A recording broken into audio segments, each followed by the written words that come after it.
One.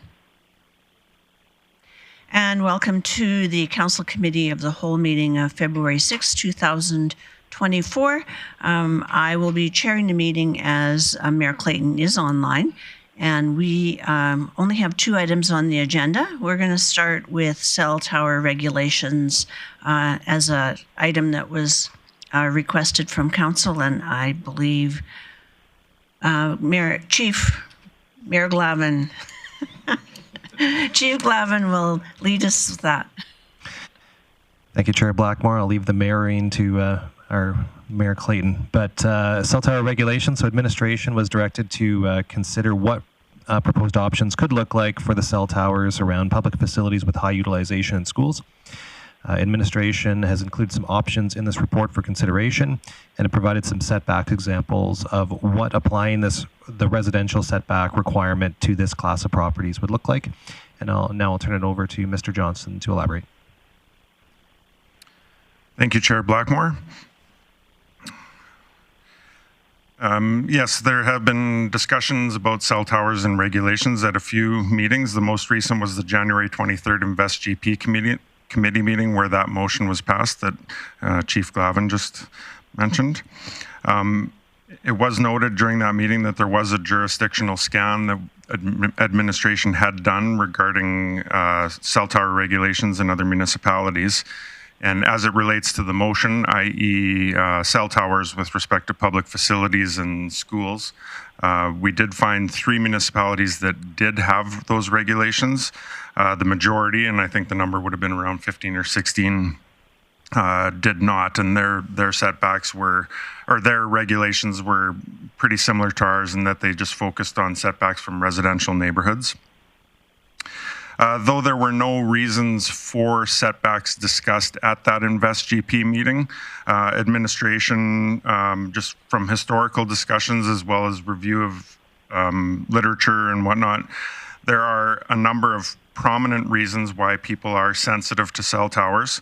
Those are outlined in the report. 1 being aesthetics, 2 is perceived health impacts, and 3 is perceived property value impacts.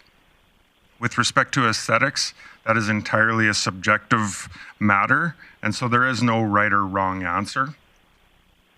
With respect to health impacts, ISED works with the Safety Code 6 in regulating cell towers, and they not only review every proposal with respect to Safety Code 6, but they also monitor to ensure compliance. With respect to property values, administration is not aware of any evidence that suggests that property values are impacted by cell tower placement. And we also followed up with our assessment department to determine whether or not they factor it in, and they've confirmed that they do not. However, cell service is needed and wanted by residents, so it is a balancing act. With respect to schools and public facilities and possible regulations to regulate cell towers in proximity to those, the report outlines 3 options that council could consider if they chose to regulate cell towers in proximity to those facilities. 1 would be to include public facilities, schools, perhaps outdoor sports fields if that's something that council is interested in, and simply include those facilities in the residential setbacks, i.e. the 6 times the tower height. For that example, there are some examples in the attachments of the report that show what that might look like. And effectively what you would see is that 6 times the tower height would push the tower further away from the school or the public facility, which would push it closer to the residential neighborhood. So you would effectively eliminate opportunities on those sites. I didn't run every single scenario, but just kind of looking at it, you're going to eliminate those sites entirely. Another option is that you could list those facilities as a discouraged location, similar to how we list the high visibility corridor as a discouraged area. It's not to say that committee couldn't support an application in there, but you're just simply sending a notice to applicants that it would be discouraged. And in saying that, administration would likely take that as a cue to bring forward a negative recommendation for any site in that, or for any project that would fall in that area.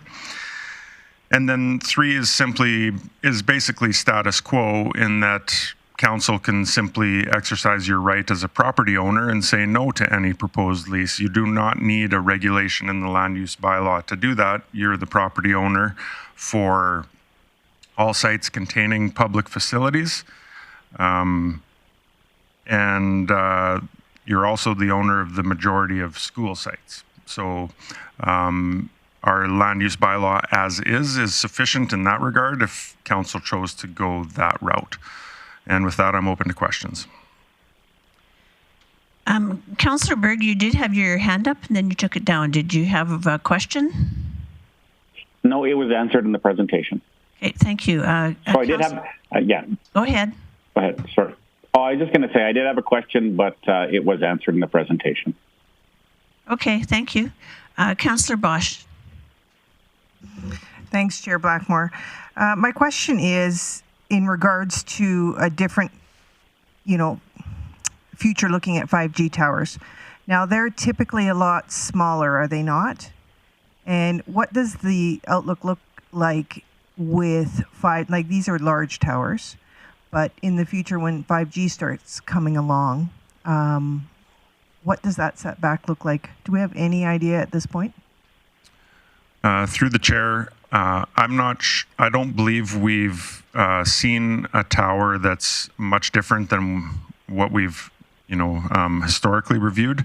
However, my understanding is that the towers are shorter, but they're going to need more of them. So I suspect that in the future we will see many more applications for shorter towers, and just due to the need for more towers, that there are going to be proposals that do not comply with our preferred locations and our preferred residential setbacks.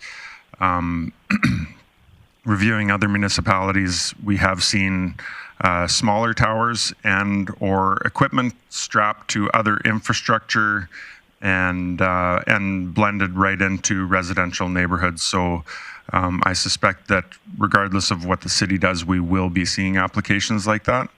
As far as tower height, I'm not sure, but the average we see is 35 meters, 40 meters.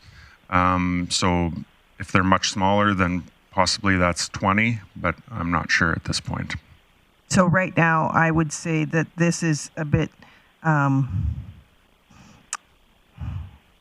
like we're kind of going to vote. We're going to vote on something that could potentially change very quickly, and so do we, look at case by case for now until we see what the avenue of cell towers are going to be in the future, just looking through other jurisdictions, maybe out of country too.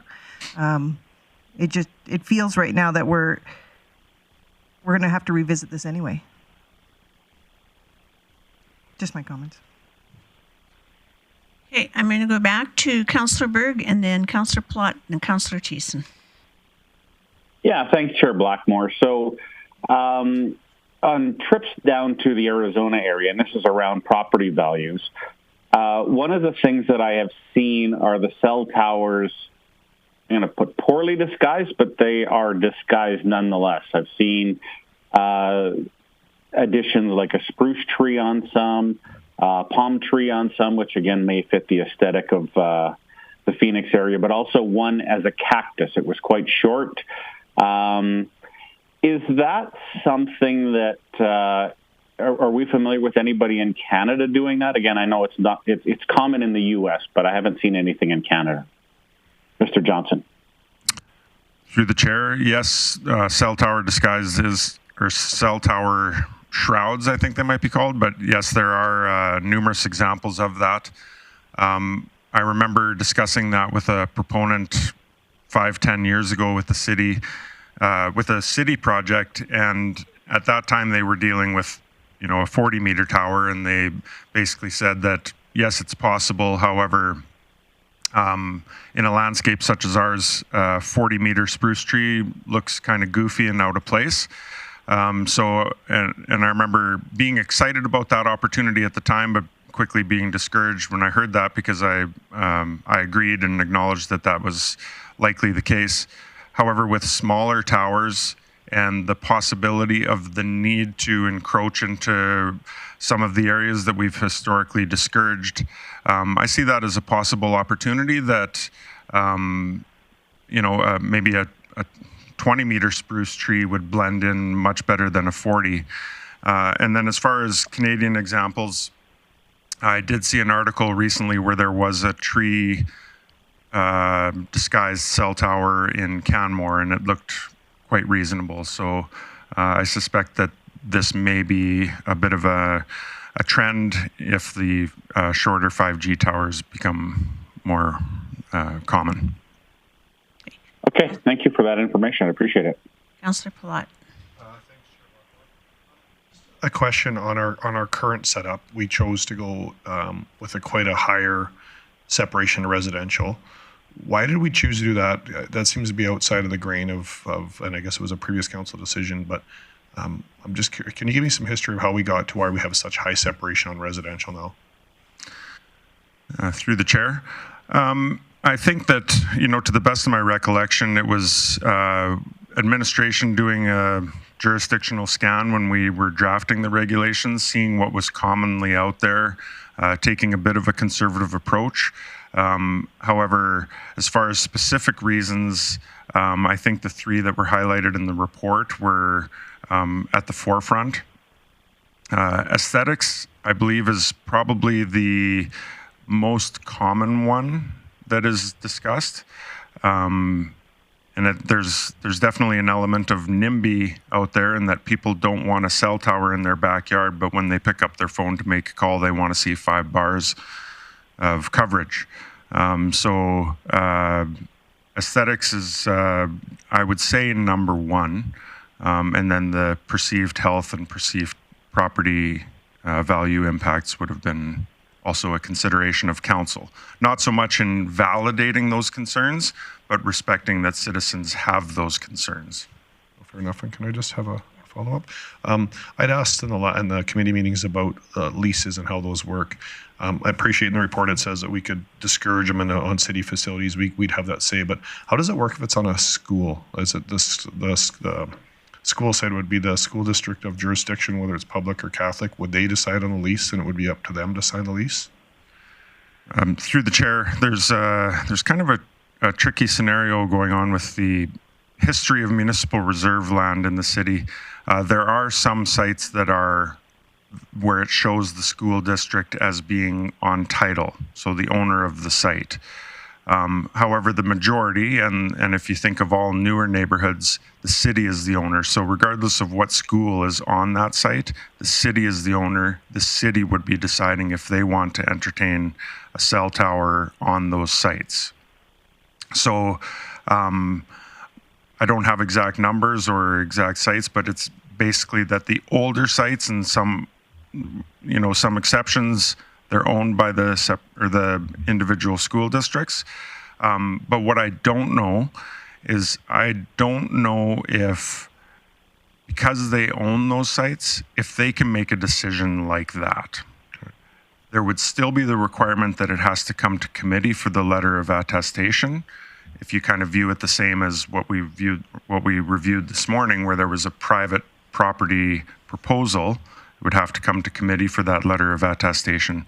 But again, what I don't know is, given the history of MR disposal and whatnot, if the school district could make that sort of a decision. Yeah, and I guess I have concerns similar to Councillor Bosch, that this is a moving goalpost. My other concern, though, is that it sounds like if we let these keep happening, we don't really have any ability to undo them later on, if I'm understanding. Like if we approve a cell tower, there's really nothing we can do to unprove that, or ask them to remove it over time. Through the chair, that's my understanding, yes. Thank you. Councillor Thiessen. Thank you very much, Chair Blackmore. Just a quick story here, because I sometimes question whether or not we need all the extra infrastructure. I go down to a place in Northern California called Mount Shasta. Typically, you have to drive 26 kilometers up to the highest point that you go there. And in 2018, which was my previous trip before the one I took this last year, you couldn't even make a phone call out of there. I have about a dozen friends, and probably 5 of them are in this conversation on cell phone tower and cell phone tower safety that are based within that city. So when I came down in 2023 from the mountain, I was surprised when I first went up there, and I went to make a phone call because I had bars, and I could make a phone call. I could make a FaceTime call. I could check my email, and I could surf the internet right at the highest place, 26 kilometers away at least from the nearest cell phone tower. So sometimes I call into question whether or not the need of all this infrastructure is actually a need. I know people want to have their quick load up on Facebook or whatnot, but even locally, I haven't really seen much of a difference between the improvements of the 5G towers and the addition of these to the service that I get from my cell phone provider. So I guess my question now after that story is just in regards, you mentioned earlier that when you did your jurisdictional scan, you had 3 municipalities in Alberta that don't allow it. We heard that last week or 2 weeks ago at the committee meeting. What are those 3 municipalities? Through the chair, Airdrie, St. Albert, and Calgary. I believe 2 of them, and I don't know off the top of my head, listed them as discouraged locations, and 1 of them had a setback. Okay, no, I appreciate that. And the reason why I do is there's another Canadian city that's a bit more known for their, I guess they call it prudent avoidance policy around cell phone towers. This is around public facilities, schools, and residential areas. And that's the city of Toronto. And the city of Toronto in this policy recommends that levels of exposure to radio frequency RF for the general public be kept 100 times below Health Canada's guidelines, which is intimated in Safety Code 6. And even in Safety Code 6, when I look into it, a lot of their exposure fields are under Chapter 5. You can look it up. It's on the Government of Canada's website. It's theoretical. That's the title of it, theoretical exposure fields. So what we're dealing with here is something that we really don't know. And when I do a global jurisdictional scan, I find that Canada and the US are lagging behind in their restrictions for where they place cell phone towers. And in countries like China, they won't even allow this within 500 meters of a school. So definitely there are different standards. I'm not sure what the science is, but I know that water freezes at 0 and it boils at a certain temperature. That's science. I don't know what the radio frequency science intimates between country to country. So I think, at least for me, I think prudent avoidance is a good policy in Toronto. And I think what we don't know, we don't know. We can't opinionate it here. What we need to know is the science shows us that kids may be a bit more impacted than adults to RF radio frequencies due to thinner skulls and developing bodies and brains. And that's something that I don't want to take a risk with as a counselor. So I saw your recommendations, and I really thank administration for all this work that's gone into this. But of the recommendations, really the one that I see is like an easy one for now. And of course, we're the caretakers of the land use and the land use bylaw. Is the alternative number 1, and that would be to include public facilities and schools in section 54.3 of the LUB. And that's just because it's simply stating nobody at the city of Grande Prairie is an expert on this. Nobody at the city of Grande Prairie is actually studying the impacts of this.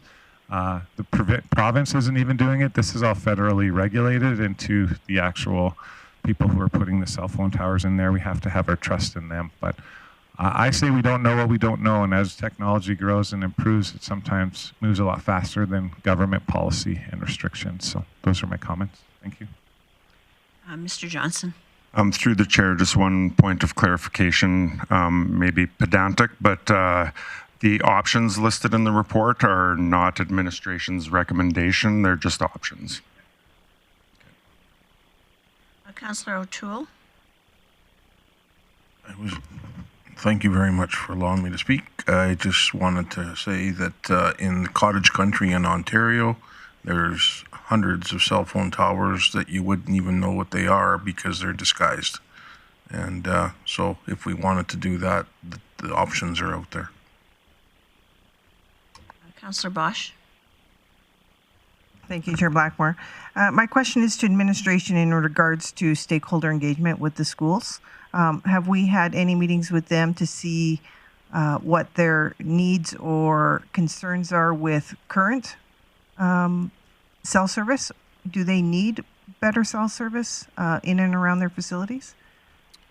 Through the chair, to date, we have not. Okay. I lived really close to a cell phone tower when I was closer to Ivy Macklin School, and I have to say we had the worst cell service in town. So there is a dark spot under towers that is not very effective for cell service, I've been told. That's not information, it's simply a comment. Is there any further discussion on this? I'll go with Councillor Thiessen.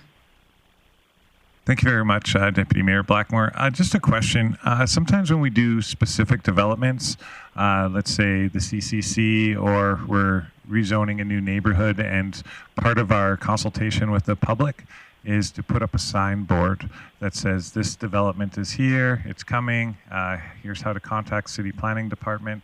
How come we don't do that with cell phone towers? Through the chair, when we were drafting our regulations, we simply didn't include it. It's not really a development permit, and it's not.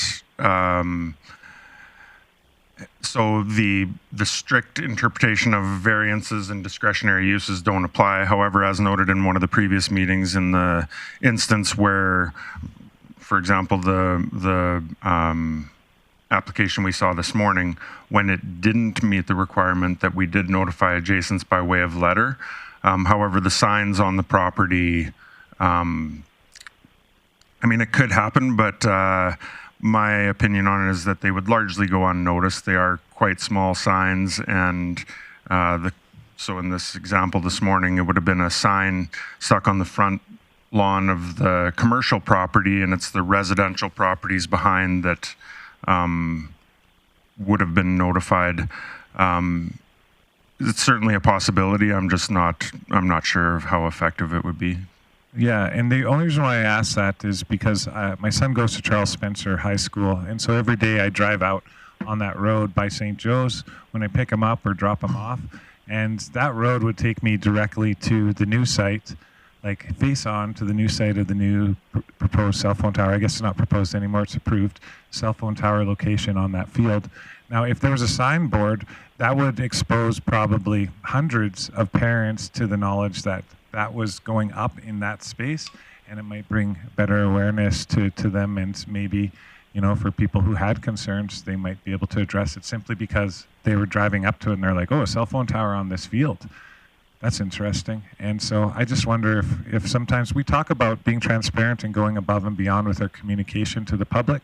This seems like it could be a simple fix to make people at least aware that something's coming perhaps to a neighborhood near them.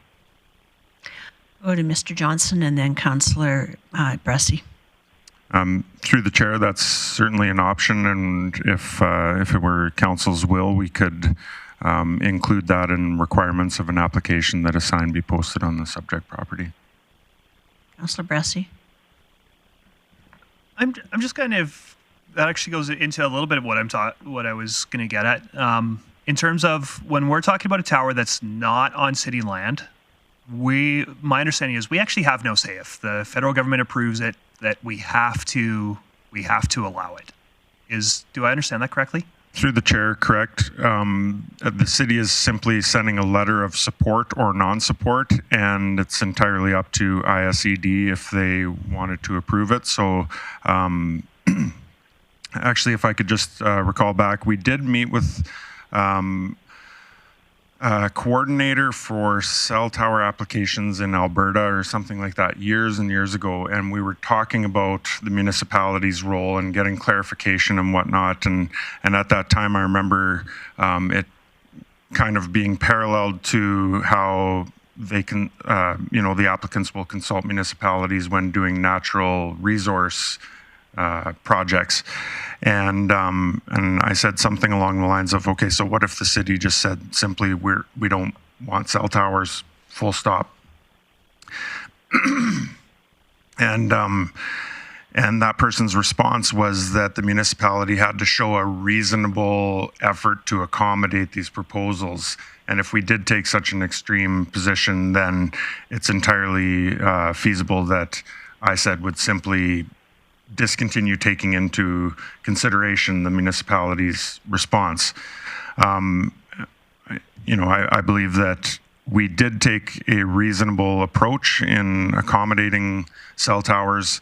And I'm not aware of any instance where we sent a letter of non-support and the project went ahead. However, it is entirely possible.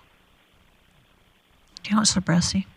And kind of my fear is our current process right now, at least when I've touched these, we've had reasons to object to these that are very much in the municipal lane. So for example, we had one that was quite close to the Bear Creek slope, and we were concerned about slope slumpage without any engineering reports. We've had ones today. We talked on one that was on a high visibility corridor, and I think those, just knowing how these regulators work, I think that when we're talking about things that are very much in the municipal lane, they tend to listen to us.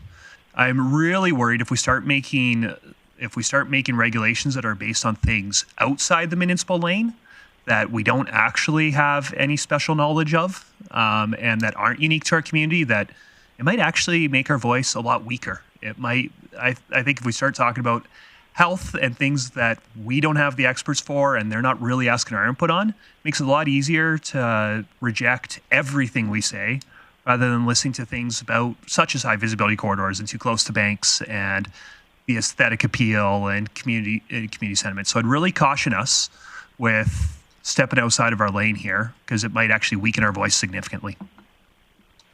Councillor Bosch.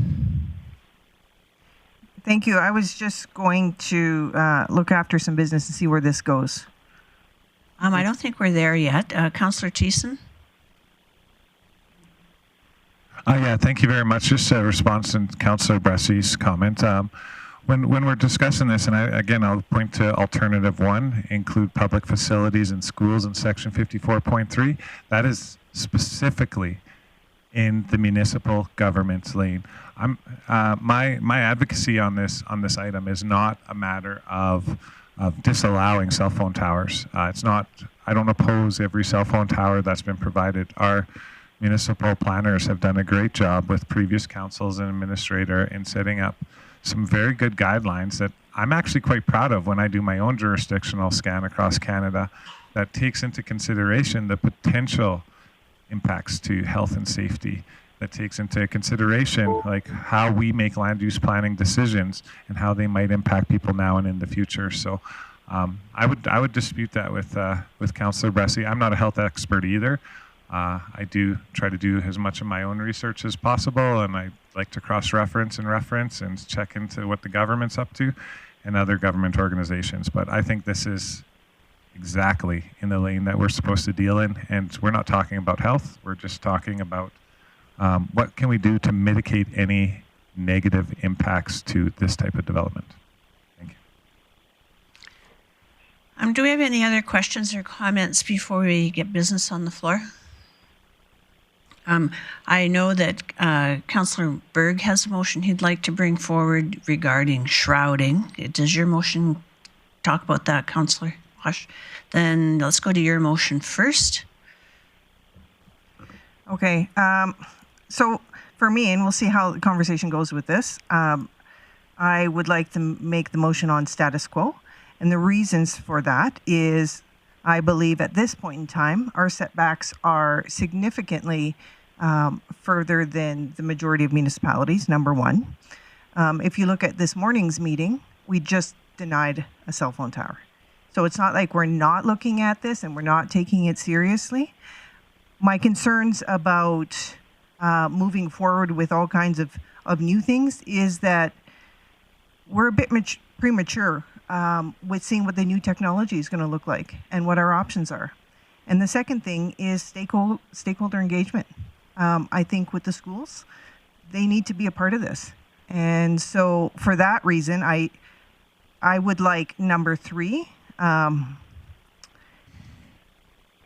knowing that we do take this seriously. This is not just some free-for-all. And by example, this morning showed that. So it is not something that we take lightly.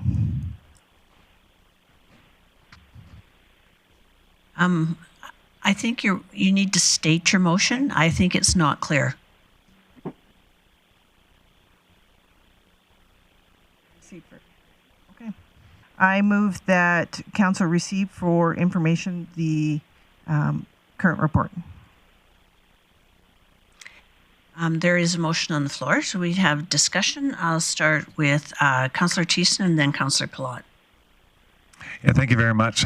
Sorry, Councillor Bosch, I can't support the motion. Status quo hasn't stopped 2 more cell phone towers from going on the St. Joe's site and 1 on the comp site. Us being prudent in our deliberate makings is just for this council here today. 2 years from now, there's going to be a brand new council with brand new ideas on how that is actually going to impact or what their beliefs on that is. Previous councils, on my first term on council, where this really lit a fire under my belt was when in the Northridge area behind Bullets and Broadheads, administration brought forward a cell phone tower application for a letter of attestation for 74% variance to our own land use bylaws, which in itself was a 37% variance to what the CRTC, now ISED, allowed at that point. Those towers are still there, and now there's a cluster because we allowed one, and then the other one we didn't have control over.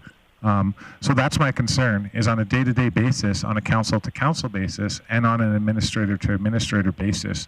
Like, the level of comfortability on what you're going to allow for variance varies, and it differs. I know that under this planning team that we have, there's a couple planners that say no more frequently than they say yes, and that's because they're sticking to our guidelines on our land use bylaw as set forward by previous councils, whereas there are other planners in the past who have said no, that 74% variance is okay because in my opinion this doesn't pose any kind of concern to me. So the recommendation comes forward to committee, and committee makes that decision. So in that, I've seen hits and I've seen misses. And some of those misses are very, very big, and I'd like to get on top of it before we continue down this path, and we might regret it later. Councillor Palat, then Councillor O'Connor. Thanks, Chair Blackmore. Yeah, I also can't support the motion, and for me, the biggest concern I have is we can say we can just keep going with this. I don't think we know enough about 5G technology. Everything I'm reading on it is not something I want near my kids' schools, to be honest. I just don't see a good, healthy scenario there. This doesn't mean we can't change it later on, but what it means if we don't change it today is, like Councillor Thiessen said, we've set a precedence that why would we not just keep throwing more and more 5G towers at Eastlink Center or by our soccer dome or down, like, I don't like that we're going to have these clusters of these and we have no ability to say no. And so if we can say, oh yeah, they can come back to council, I also don't like having industry come in and spending a bunch of time and money on engineering and doing their research to have us say no to it. I'd rather have industry know going in, these are sites that aren't going to work. Let them get creative on where there's sites that could work. There's a lot of sites in Grande Prairie that could work, and we could go super prescriptive that can still work. I also am not finding this. I find it ironic we put 3 across or 2 across from the Eastlink Center now. As somebody that has a property across the street, it has not changed our cell phone utilization in there at all in any way. So I'm not sure that adding more of these is necessarily making the better coverage that we think it is. I just think this is too new a technology. And for me, I don't want us to just get into a spot where we just let this go like it has. And then we go in 5 years, well, there's a lot of data that says this is really bad. And we can't undo those leases. And that's why I've asked that question several times from admin. Once we sign a lease with a company, it's there, it's done.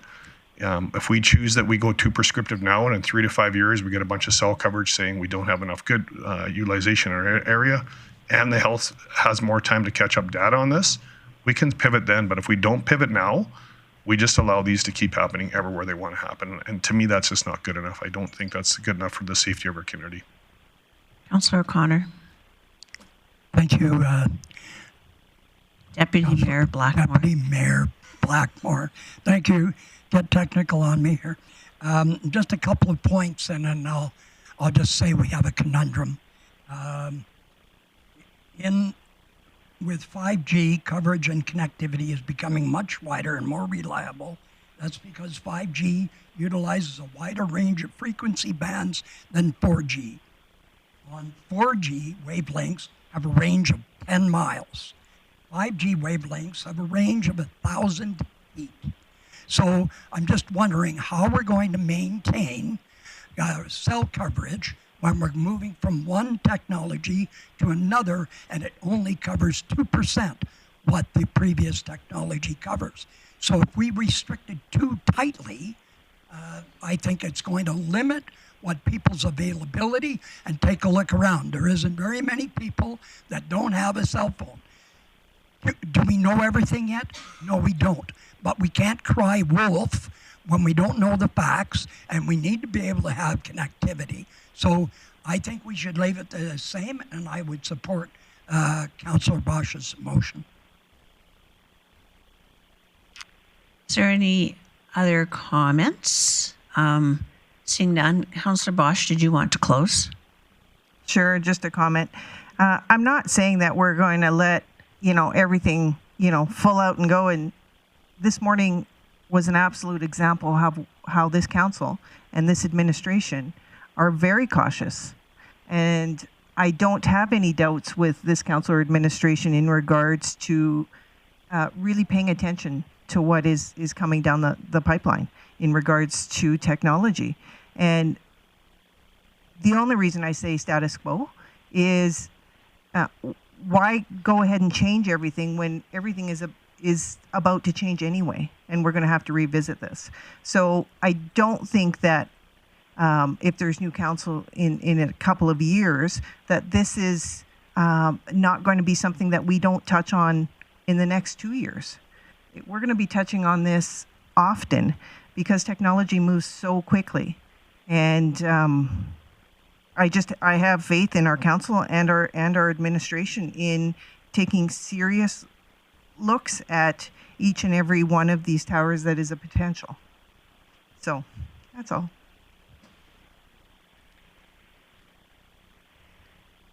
Councillor O'Toole, we already closed. Go ahead. Okay.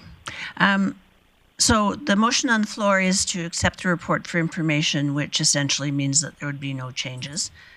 So a vote in favor of the motion would be to make no changes. I'll call the question.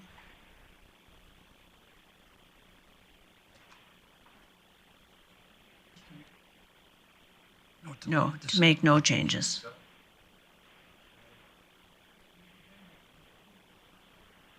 And that motion is carried 5-4, a slim margin there. So I know that Councillor Berg had a follow-up motion he wished to make.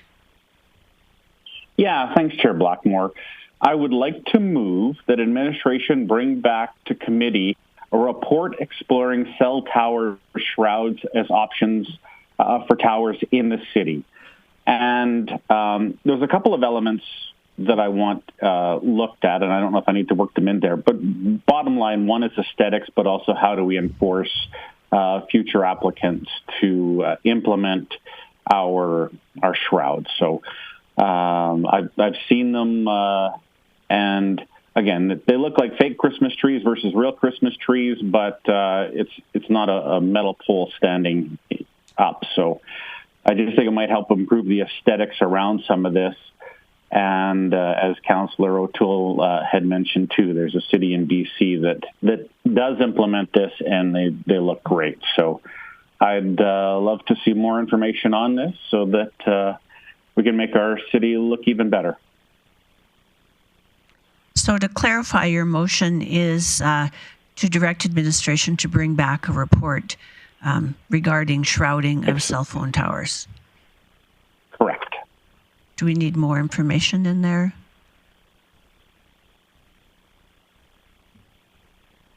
Mr. Johnson? Through the chair, no, I think the motion was to report back to committee, so we wouldn't be drafting a specific bylaw at that time. We'd be stating some options, and we would research the topic and bring back some options that are realistic. So referring back to my previous comments about disguising cell towers maybe that comes in the form of 4 towers less than a certain height, or 4 towers that are, encroaching into residential districts, or something like that, that we explore more shrouding.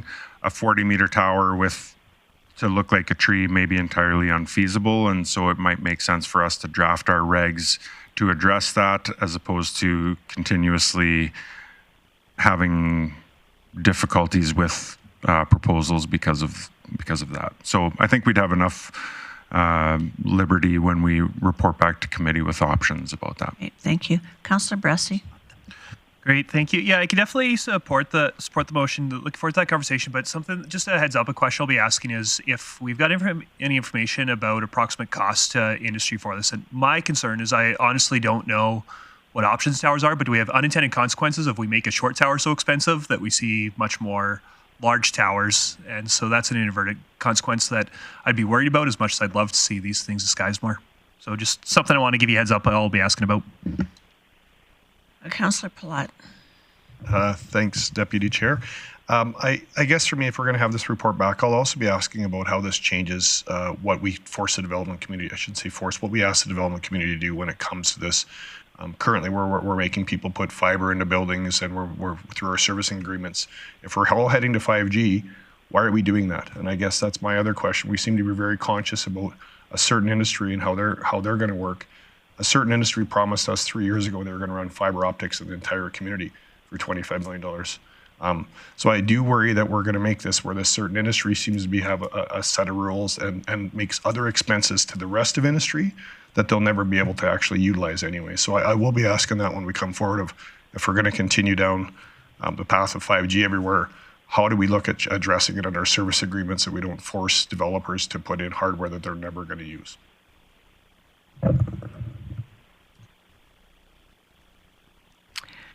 CAO Burke, does that fit the motion?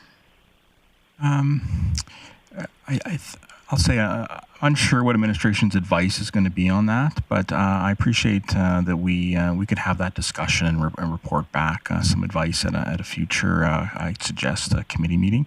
So I don't know if we're at the stage where we could be able to recommend options.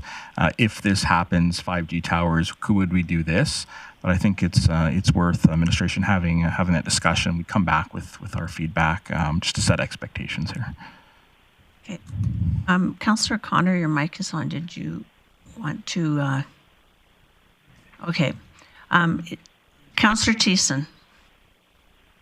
Yeah, thank you very much. I appreciate Councillor Berg's motion, but I don't suppose I'm going to support it. I think when I see a pimple, I want to pop it, so I don't mind it when it shows above the surface. We were talking about being transparent government and stuff to regulate and to force telecommunication companies to hide their towers or shroud them. I don't know if I necessarily agree with that level of transparency. I know that it's good for aesthetics and stuff like that, but some of these ways just don't look very aesthetically pleasing either. The other point I'll make is that in the past, when we've had people from the telecommunications industry trying to sell council on a site, a lot of times they'll say, well, we'll disguise the tower as much as possible. We'll paint it sky blue. We'll paint it gray. We'll make it so it doesn't stand out as much. And that doesn't usually ever happen. But the promises are there. They just never follow through with it. So unless this has teeth, which I don't think we will be able to, like, force somebody to create something that they maybe don't want to create, I don't know if it's going to go forward anyways. Maybe as a suggestion, hide it as much as you can as our policies currently state. But yeah, I just think this is probably going to put industry in a place where they're going to say no to us, and it's going to put our administration in a place where they're not going to have any teeth to the bylaw that they create. So I can't support it. Mayor Clayton.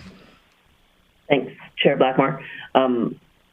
I hear Councillor Thiessen, I kind of agree. If the report came back exploring options and council thought they were interesting, then the process following would be, as Mr. Johnson mentioned, to put in some procedures, et cetera, and bylaws.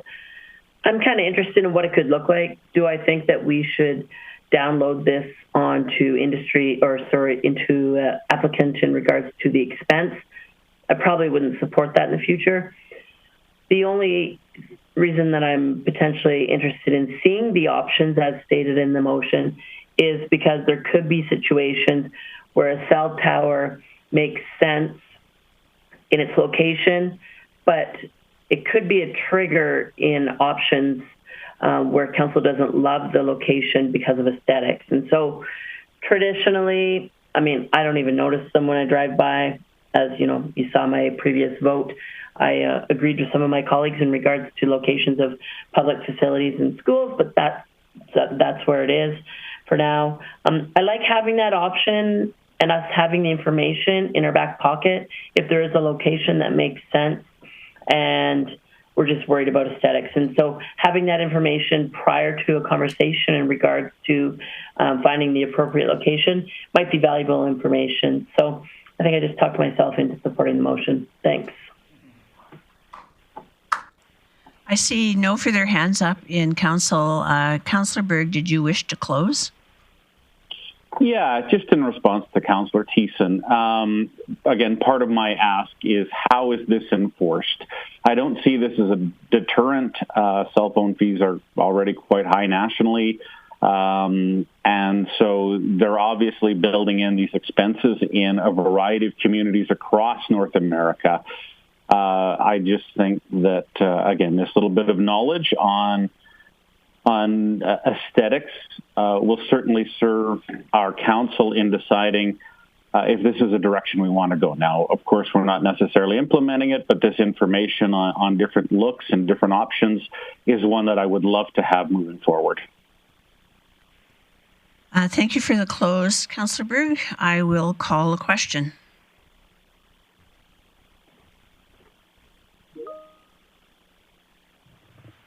Palat in favor.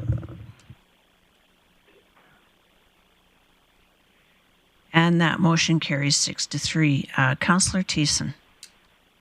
Yeah, thank you very much, Deputy Mayor Blackmore. I'm going to try a motion as well here, just in regards to this. I think it's really important that when we engage in this conversation, yeah, it's already been stated, we don't know a lot about 4G, we don't know a lot about 5G, and industry is already talking about 6G. So we might be a year or two out from 6G, and then we have a new technology that we really don't understand anymore. So as this conversation evolves, which it seems it has been over the years, I think awareness is key to our public. So in that, I'll make a motion that we amend the land use bylaw around cell phone towers to include upon development application a development advertisement on site acknowledging that a cell phone tower will be built there. This is for residences. I know it's a long wordy, but this is just to create awareness for residences and stuff like that. Most people, they don't even know when development's coming. But in regards to, just as I alluded to earlier, the St. Joe site, that would have exposed maybe, close to 1,000 sets of parents to that development. And we might have seen a greater cause for concern or at least have had more of an elaborate discussion with our general public in that regards. So although it has been stated that it's possible that people would just tune it out like they do other development boards, I think it's just prudent if we're going to leave this on a case-by-case basis, standard fare, that we do some changes just in the name of transparency and making our public aware of what developments are coming near them. That's my motion. Councillor Bressy. Great, thank you, Chair Blackmore. I actually worry that this is going to have the opposite effect in terms of transparency. Right, it's something I can maybe get on board if we're only talking sites that are going to be on city leased land where we actually do have full say. But my concern is we already have members of the public that think that we actually are the people that make a decision on whether or not a site's going to go there. And they think that our public engagement, which is really limited, is the public engagement that will drive a final decision on this. That misunderstanding that people have of our role versus the federal government role, I think is already a problem that breaks transparency. And I'm worried that if we put a big sign that the City of Grande Prairie requires and looks like our usual development permit process, it just looks even more confusing. Now we really are making it look like this is our process, our decision, when it's not. And so I certainly appreciate the desire for people to know about these sooner and have more say. But that's the responsibility of the level of government that they actually can speak to do that. I don't want to own any more of this process than we actually own, which truly is just providing a letter of recommendation.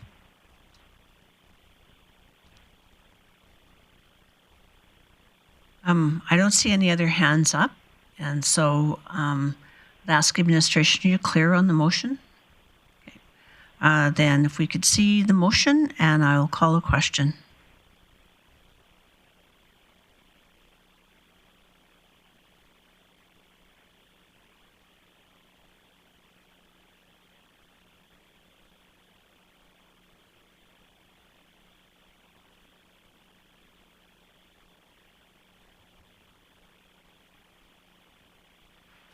And that motion is carried 5-4. Well, I think that I'll look around chambers, but I think that we've done all we can with this subject right now. And so I would thank Mr. Johnson, and we can move to item 2.2, which is committee structure. And our Legislative Services Clerk, Leona Hansen, will come and present that.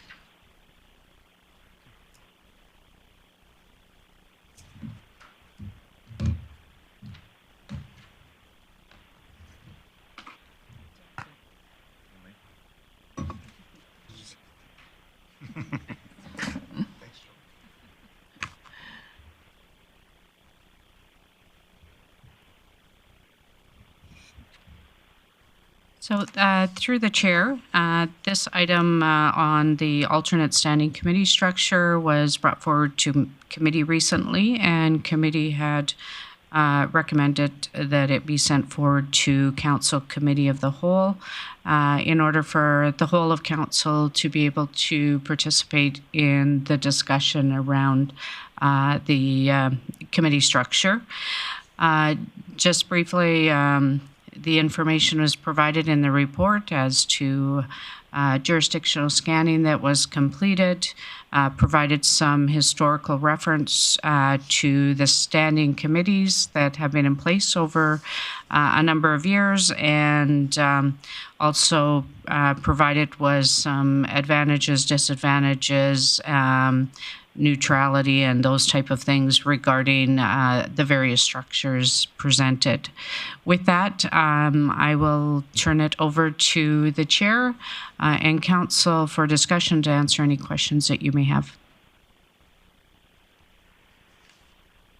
Do we have any discussion? Councillor Bressie.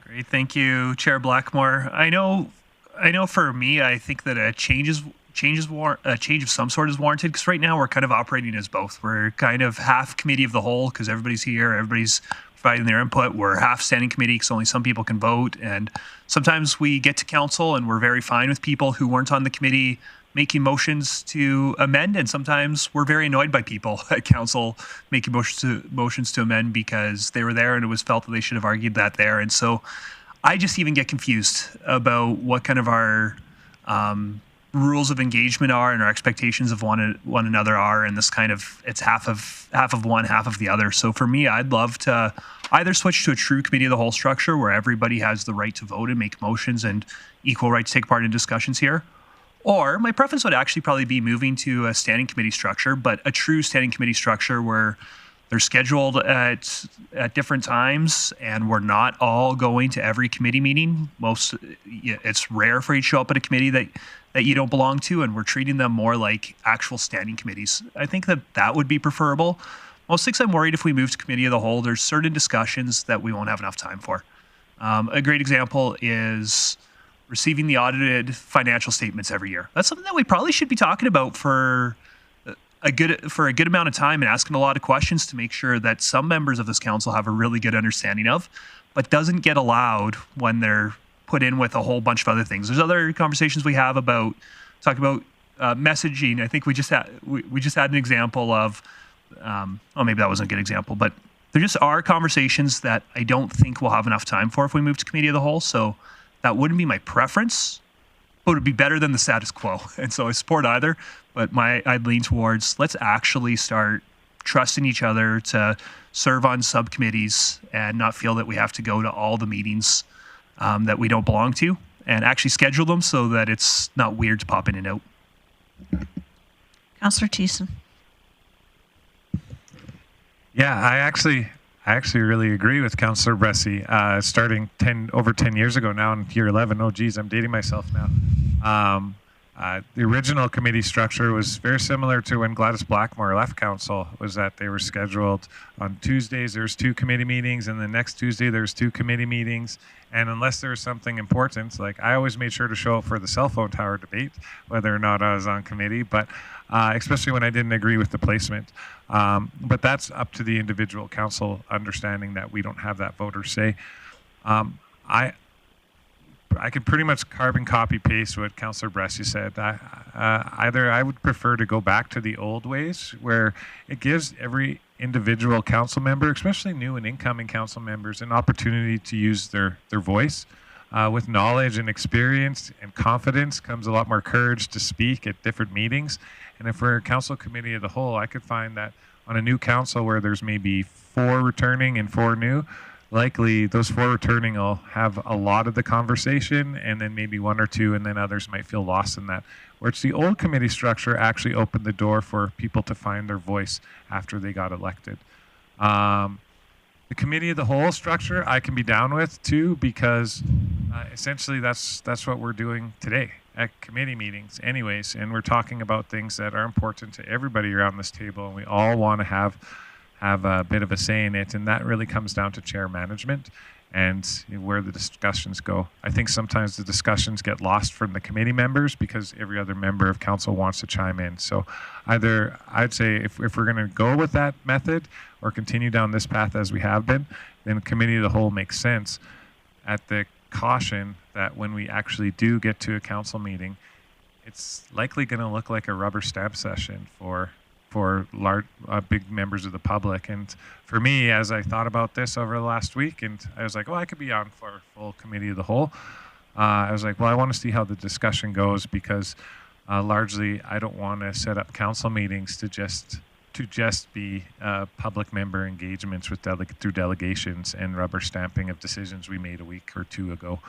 So I'm really looking forward to more discussion on this. Hopefully we'll have some of it.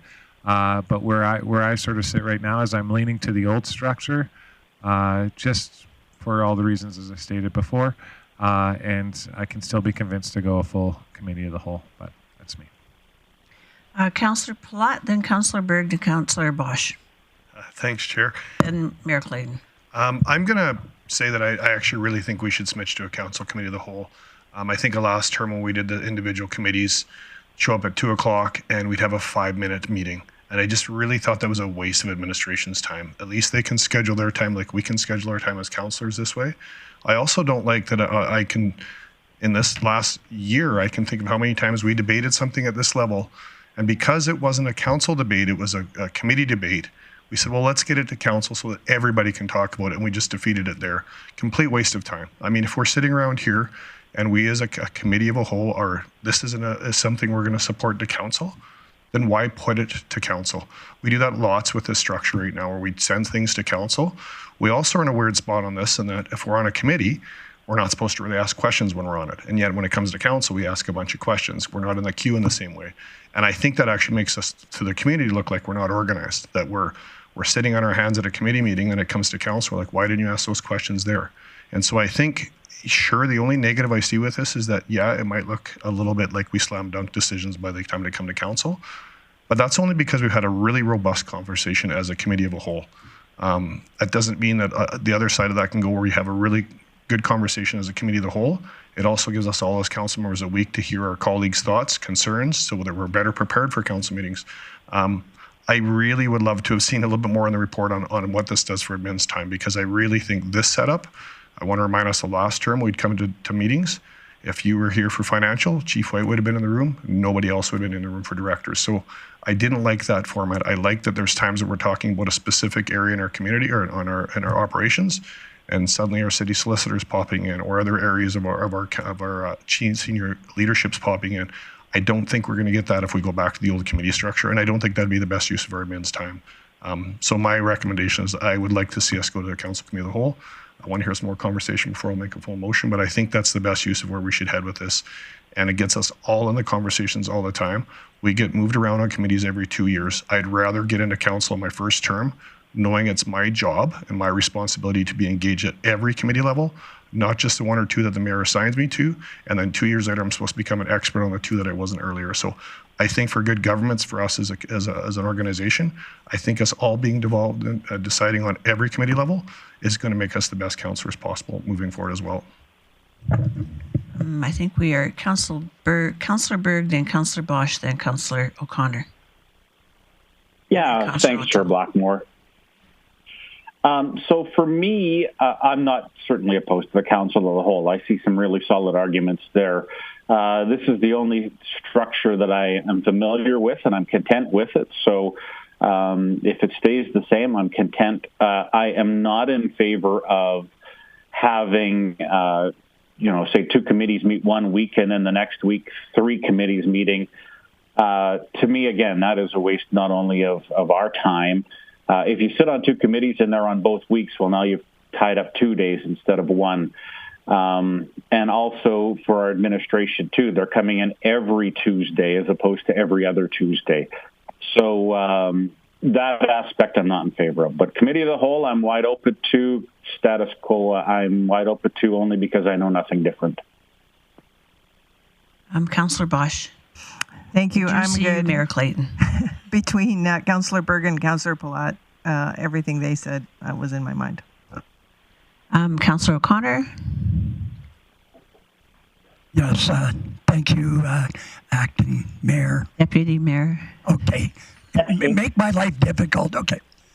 Thank you. I'm trying to give her a different position. After being here 2 years and to try and get engaged in everyone, I show up at all the meetings, but I don't have an input. And I feel that input needs to be had by all of council, so I am in support of Council Committee of the Whole. And the only concern I would have is that we talk too long on some subjects. So I think it's up to the chair to be able to manage that. And I think the chair should be the deputy mayor, and they're the chairs on every 6 weeks. And I would support that. Mayor Clayton and then Councillor O'Toole. Thanks, Chair Blackmore. A couple things. I think in the report, unfortunately, there's a couple things that I don't really think are advantages. It talks about full council complement being easier to meet quorum. We haven't had an issue. Quorum with existing process is 2 people, and I can't remember the last time that a meeting was canceled because of quorum. I also think that the comment in the report saying that members of council will be engaged in decision-making processes isn't completely accurate, because there is really the only decision is whether or not this is going to council for ratification. So I'm fully supportive of what my colleagues decide today, because I have the privilege in either process of being part of the conversation. It's in the existing process. I have the opportunity to be part of the conversation and make motions, as well as Council Committee of the Whole. I do, but I see people's concerns with both processes. I absolutely agree with Councillor Brassey that, and I've said it a few times, that the current way we're using standing committees is not accurate. The chairs need to take questions and conversation from members only. The one thing I don't agree with is going back to the process that we had previously. I think you could ask the CAO, but I would think that CLT likes the process where we have other members of CLT around the table, so that, as mentioned, it wouldn't just be the CFO at a certain standing committee. The CAO would probably still want all of CLT there. So regardless, switching back to a process where it was 2 at one time and 2 at another time, I don't support that. I also think it's hard for part-time counselors to have a job when they, and having lived that experience, when you're as mentioned, running in for a meeting that takes 5 minutes and then you're part of another committee. It's really hard to schedule your day when you're a part-time counselor and still have a business to run or a job. So I don't support the old way. I do support either that we use the existing standing committee process properly, or if we go to council committee of the whole, that's fine. Only to, and there's significant concerns that I have if we go to a CCW process. They were both brought up by some of my colleagues. Meetings will take longer. And we've already seen how they take longer when we're not even, when we're not using the standing committee process properly. So I think CCWs will take longer. I also really worry, we've taught the public that standing committees happen in some format or another, and then decisions go to council. Rubber stamping will be a big concern, and public will come or watch council meetings and not understand why there was no discussion or debate on items. And my colleagues can say that they're going to continue to implement discussion and debate for the point of information for the public. It's not really genuine at that point, to be honest. So, you know, there are disadvantages to CCWs. There are disadvantages to how we're currently using standing committees. But to be honest, either process, I think, works well. I do agree with Councillor O'Connor that the chair should be the deputy mayor or designate. The mayor will make a designate if the deputy mayor isn't available. But either process will work. I just think there is disadvantages to the current process, and there are disadvantages to a CCW. Thank you. Councillor O'Toole.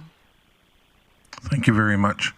Well, I've been here for a while, and I know how both work, and I personally prefer that we have our committees meet and we can have a day. I don't know how administration's going to work it out, but those that aren't in the meeting should be sitting in the chambers or show up at the right time.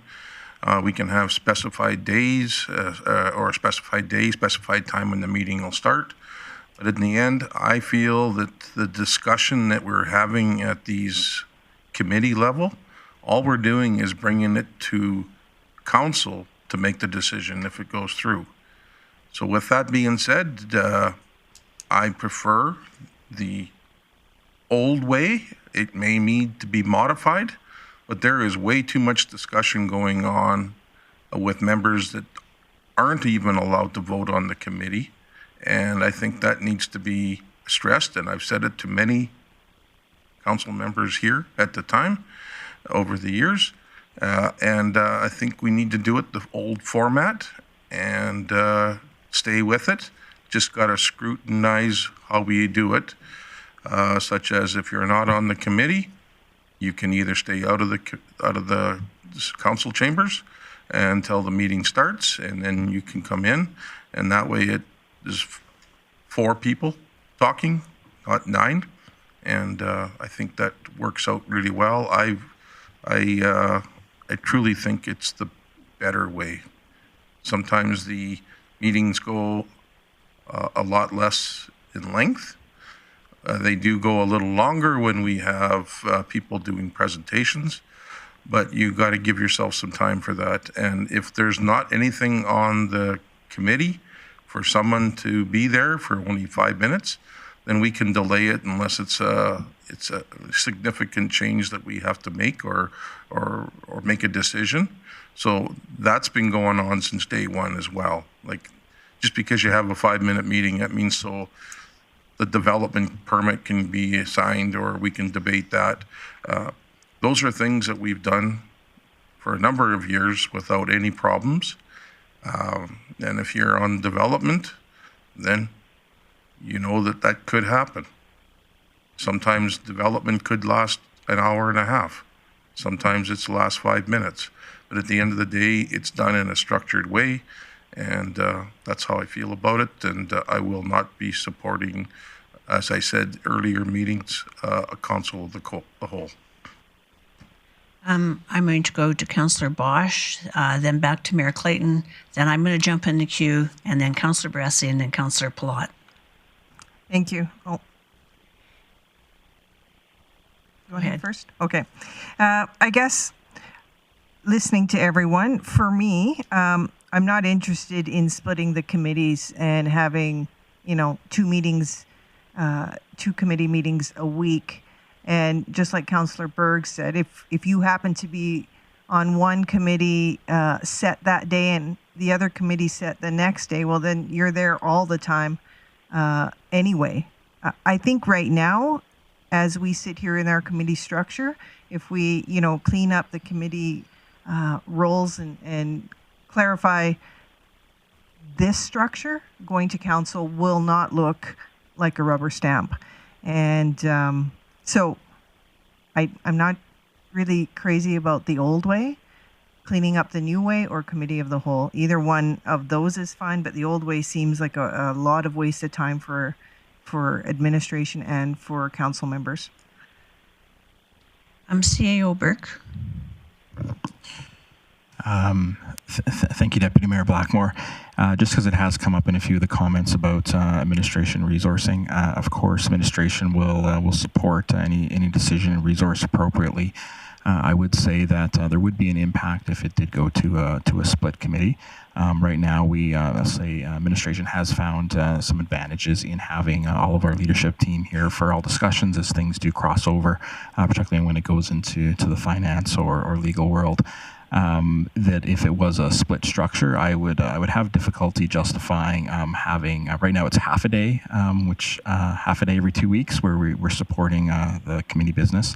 If it went to a split, that would mean an extra half a day for management to be here supporting council. So is possible. I just wanted to indicate there would be an impact on senior leadership's time if we were to go to a split committee structure. Okay. Mayor Clayton. Thanks, Chair Blackmore. My point was to ask the CAO the questions that he just answered, so we're good. Thanks. Okay. Thank you.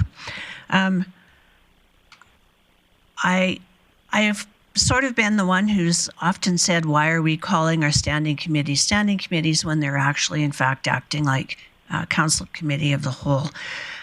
Having said that, I have two concerns with making a switch to council committee of the whole. One is that it really does dampen the ability to have fulsome debate at the council chambers on Mondays. And I believe that that's really important. And so that would be a concern that, it is a concern that I think about. For myself, I believe I'd be happiest if we went to a true standing committee format, although kept all of the standing committees on one day.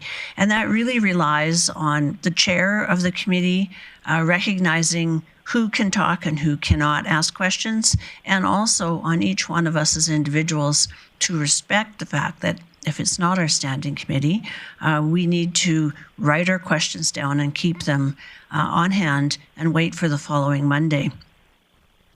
I have another concern that hasn't been mentioned today, although I have talked about this with the mayor, and that is it may be that a future council would want to make this determination at the beginning of a term. Making the determination partway through a term is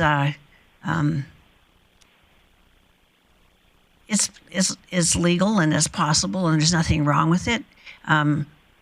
But it probably would be better if that change was implemented at the beginning of everyone's term rather than partway through. Right now we're at a year and a half basically left in this term. So that's a concern of mine. So if the bottom line is I would be most happy with a true standing committee format, whether we are in the room or choose to leave the room when it's not our standing committee. That would be my preference.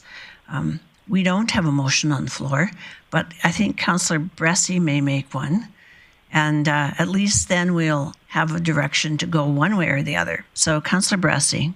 Great. Thank you, Councillor Blackmore. I'm going to make a motion that actually sounds like it's not taking action, but then I'm going to suggest we just have a different practice that's fully within our rights to do. So I'm going to move that administration return this report to Council Committee of the Whole in Q2 of 2024. And that's the full motion.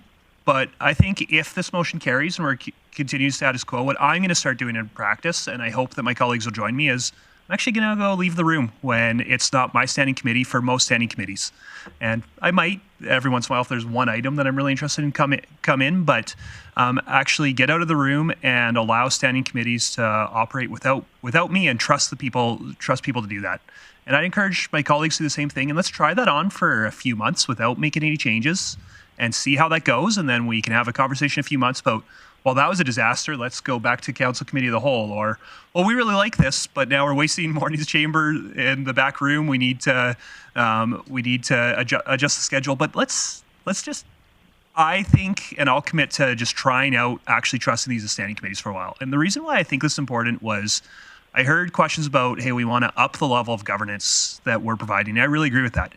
Every single governance course I've ever done talks about the importance of subcommittees, and it's part of trust. It's trusting your colleagues that A, for things that don't have to involve everybody, they'll do the due diligence without you, and B, that they really will elevate to the whole body things that need to be elevated to the whole body.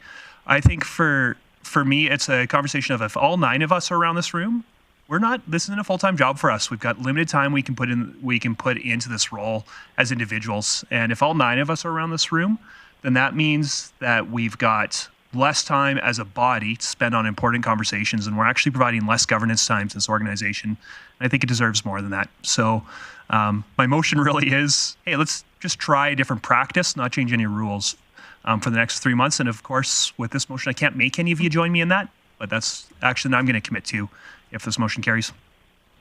We have Councillor Palat and then Mayor Clayton. Thanks, Chair Blackmore. I can't support the motion because I just feel like we're just kicking it down the road. Let's make a decision one way or another and try something or not. I think if we're going to try it, and I'll go against Councillor Blackmore, now's the time to try it. We've got almost 2 years left in a term. We can try it. For a new council to come in and think they're going to make a switch, it'll be a minimum of 6 months before they're probably going to think about making a switch. So they're not going to, in essence, make a switch day one of a new council term realistically either. I'm curious on just my question for administration. If we went to this, what happens when we go into camera when you're at a committee meeting level? Do we go on camera twice now? Do we go on camera at a committee meeting level and we go back to council? Because to Councillor Bressy's point, if we're all going to kick ourselves in the back room, which is kind of silly that we're all here to do our job, but we're going to, half of us are just going to sit in the back and sit something out. I'm curious how that works when it goes into camera. Are we going to have 2 in cameras then? If it came to Council Committee of the Whole and we had an in camera there with all of us having a conversation, I likely would not think we would need to have an in camera when it got to council. My concern is if the way we're doing it, we could actually, in essence, have 2 in cameras. Am I missing something on that? CAO Burke. Thank you, Deputy Mayor Blackmore. It would be issue specific. I don't think I'd have a blanket answer here. If it was information or discussion relevant to be in camera, we would call the second one. But that would take some direction from the committee after the first one. So I'm saying that it would depend. And if I can just follow up with that, I guess for me, I won't be supporting anything other than moving to committee whole. And the reason I'm saying that is I remember last term this being such a big conversation about how scary it was to go from how we did it to here. And I think this has been substantially better than what we did.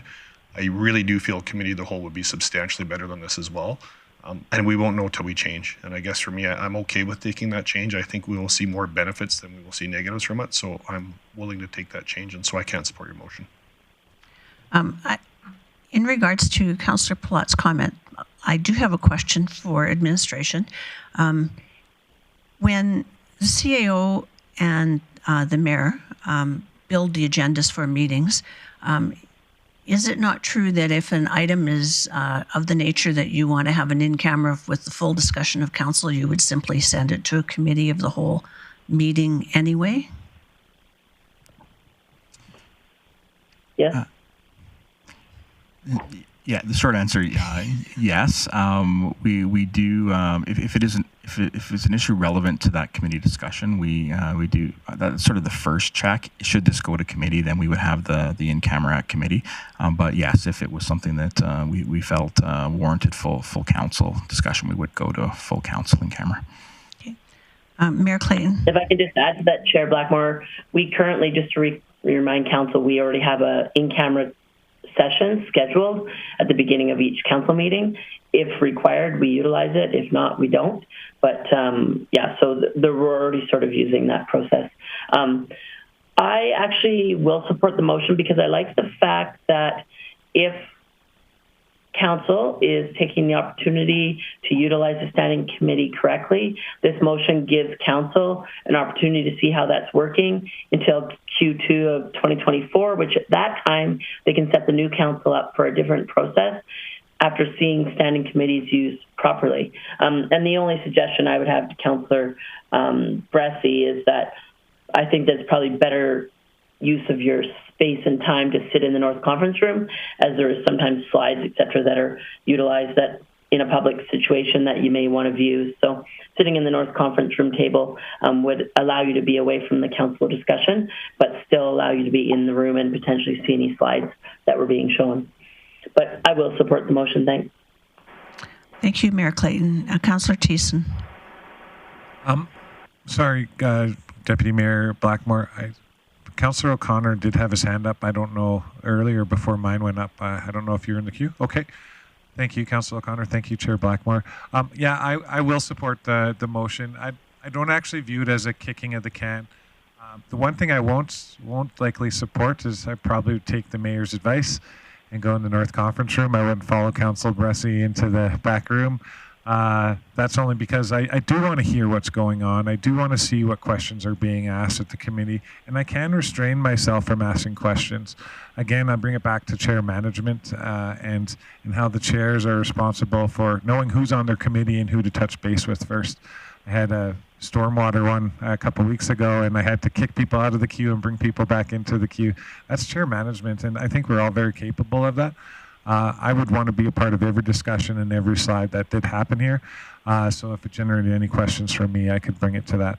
And I like I said, I don't feel it's a kicking of the can. It's a, well, okay, we've been doing it this way, but it's not working.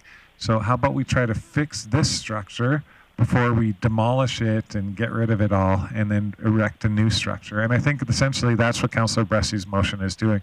It's saying, hey, we all can recognize that there are issues with this current structure as it's operating right now. Let's give it some tweaks and see if that improves it. And if not, then let's entertain the council committee, the whole structure. So, like the mayor, I can vote for this motion.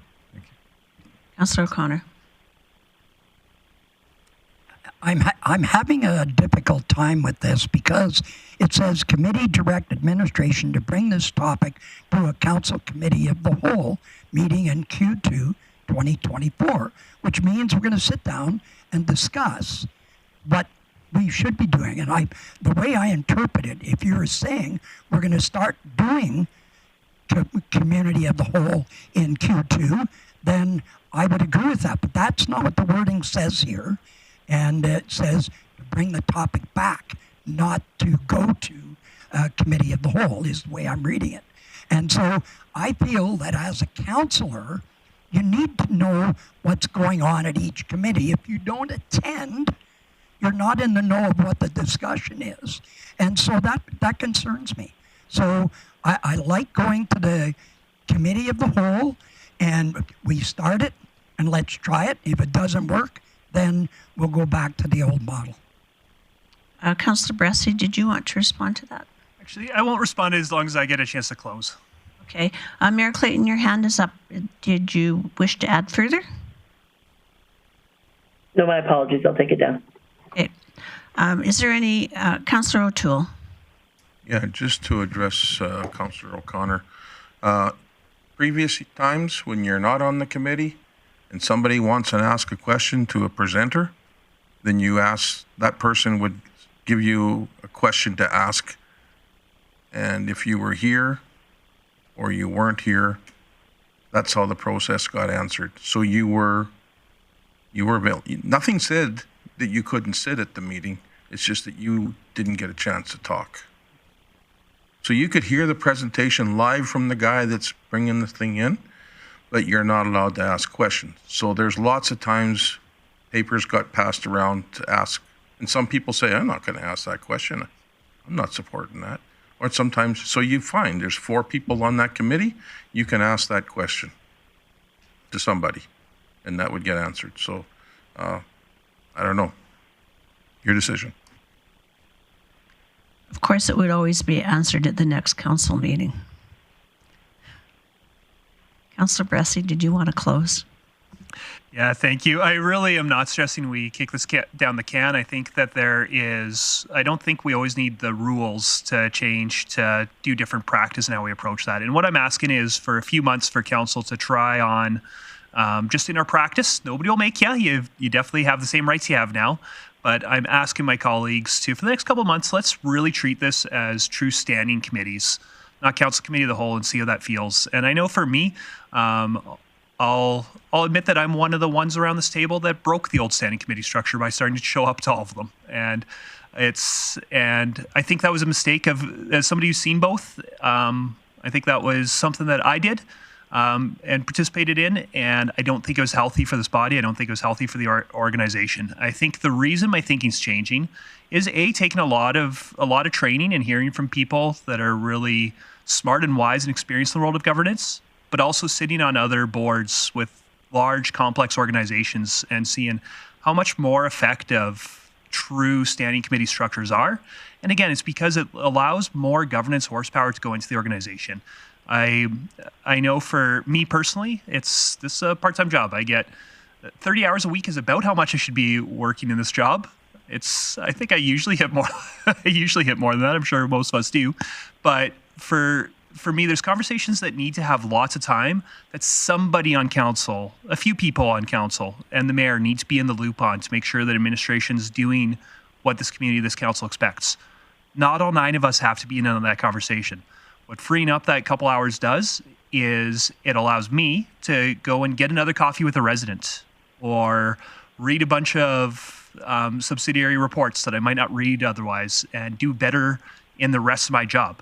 And also what it does is when there's not 9 of us going, all right, we got to be done. We got to hurry up this conversation because we've got a bunch more that we need to participate in and we've only got so much time.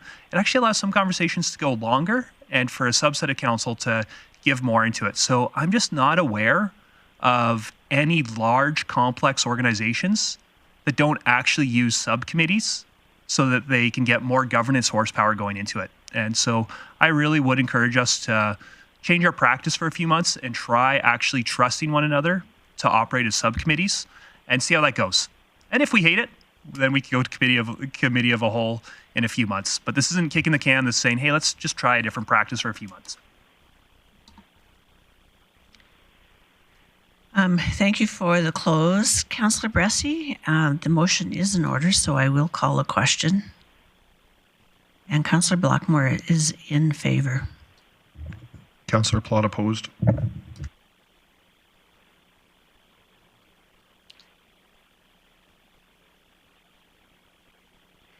And that motion carries. So that means that we will have the same discussion again in a while. My e-scribe has shut down. Do we have anything else on the agenda? Seeing nothing. Thank you, everyone, for participating fully in that discussion, and we'll see you at a later meeting. Bye, everyone. Bye-bye.